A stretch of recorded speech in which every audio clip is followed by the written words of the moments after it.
కాంగ్రెస్ ప్రభుత్వం సీఎం రేవంత్ రెడ్డి గారు ఎంతో ప్రతిష్టాత్మకంగా మన పేద ప్రజలు కూడా ధనవంతులు తినే అన్నమే తినాలి, ఆ రైస్ తోటి తినాలి, అందరూ సమానమే అని ఆలోచించి ఎంత ఆర్థికంగా ఎంత భారం పడుతున్నా కూడా రాష్ట్ర ప్రభుత్వం మీద ఇవాళ పేద ప్రజలందరికీ కూడా రేషన్ షాపుల ద్వారా సన్నబియ్యం పంపిణీ అనేది ఉగాది రోజు స్టార్ట్ చేశారు. ఈ సందర్భంగా వారికి మనందరి తరఫున కూడా కృతజ్ఞతలు తెలియజేసుకోవాల్సిన అవసరం ఉంది. అలాగే కాంగ్రెస్ ప్రభుత్వం మహిళలకు కానీ, రైతులకు కానీ, యువకులకు కానీ, ఉద్యోగస్తులకి అందరికీ ఎన్నో పథకాలు అమలు చేస్తూ వస్తూ ఉన్నారు. మనందరికీ తెలుసు, మరి మహిళలకి ఉచిత బస్సు ప్రయాణం ఉంది, కరెంటు ఫ్రీ ఉంది 200 యూనిట్ల వరకు, అలాగే గ్యాస్ కూడా 500కు సబ్సిడీకి వస్తుంది.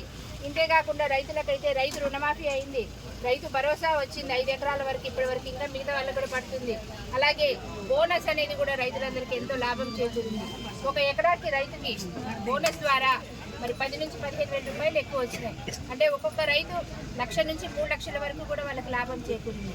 అవే కాకుండా రైతు దగ్గర మరి బియ్యం కొని అవి మిల్లు ఆడించి మళ్ళీ మనకి రేషన్ షాపుల ద్వారా సన్నబియ్యం పంపిణీ చేయడం అనేది మన దేశంలోనే మొట్టమొదటిసారి. ఇది ఎంతో సాహసవంతమైన నిర్ణయం, ఎంతో చరిత్రాత్మకమైన నిర్ణయం కనుక సీఎం రేవంత్ రెడ్డి గారికి, బట్టి విక్రమార్క గారికి, పొంగులేటి శ్రీనివాసరెడ్డి గారికి, తుమ్మల గారికి కూడా మిగతా మంత్రివర్గ సభ్యులందరికీ కూడా హృదయపూర్వకంగా మన సత్తుపల్లి నియోజకవర్గ ప్రజలందరి తరఫున ధన్యవాదాలు తెలియజేసుకుంటున్నాను. జై కాంగ్రెస్, జై కాంగ్రెస్. ఇప్పుడు బయట మనకి సన్నబియ్యం కొనాలంటే కేజీ 60 నుంచి 70 రూపాయల వరకు ఉంది. ఈ లెక్కన మనిషికి 6 కేజీల చొప్పున కుటుంబంలో 3 4 ఉంటే ఎంత లాభమో మీరే ఆలోచించుకోవాలి. కనుక మరి ఎప్పుడు కూడా మనం కాంగ్రెస్ అంటేనే చెప్పిన మాట చెప్పినట్టు చేస్తుంది. ఇందిరమ్మ రాజ్యం కనుక ప్రజలందరూ కూడా కాంగ్రెస్ పక్షాన ఉండాలి.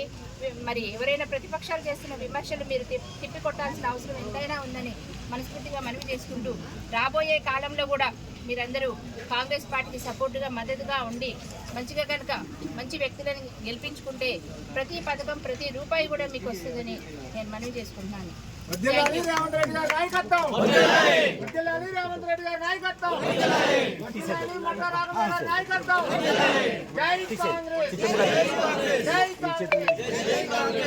ఏంటి